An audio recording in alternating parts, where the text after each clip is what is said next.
A subdelegada do Goberno na Coruña acudiu hoxe ao Concello de Boiro para celebrar a anual Xunta Local de Seguridade.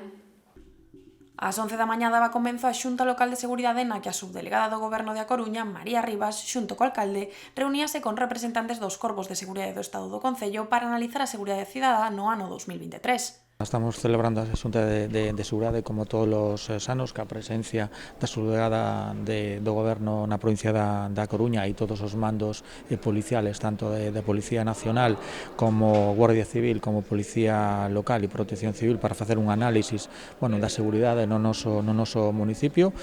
No transcurso da reunión, ambas partes concluíron en que os datos son positivos e que a delincuencia non aumentou no ano 2023, afirmando que o Concello de Boiro era un lugar seguro.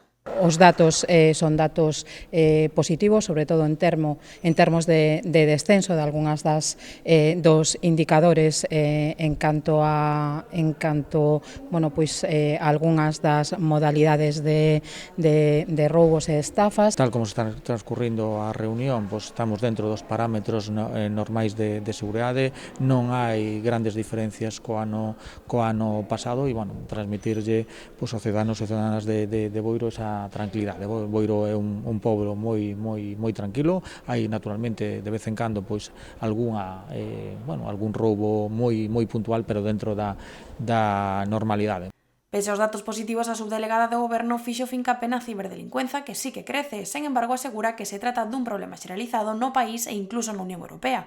É verdade que temos un problema que é un problema xeralizado e que de alguna maneira é o que nos obriga a facer un esforzo especial, que é todo o que ten que ver coa ciberdelincuencia, que se mantén nuns niveles altos, pero non en Boiro, senón en todo o país e no marco da Unión Europea. Outra das temáticas abordadas na Xunta foi a prevención da violencia de xénero e o avance na protección das víctimas. E ao mesmo tempo tamén falamos na Xunta de Seguridade da importancia que ten seguir traballando no ámbito da violencia de xénero, na prevención da violencia de xénero na sociedade e nos centros educativos, pero tamén na protección das víctimas. Estamos ultimando toda esa incorporación, todo ese proceso de incorporación da Policía Local ao sistema de protección de víctimas Bioxen, polo cal tamén quero felicitar ao alcalde e ao Concello.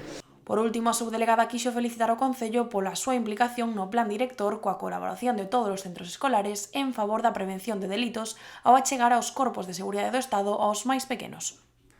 Por último, tamén, no ámbito da prevención, tamén, estamos falando tamén da importancia do plan director de convivencia escolar que facemos a través das forzas e corpos de seguridade nos centros educativos. En Boiro, traballamos con todos os centros educativos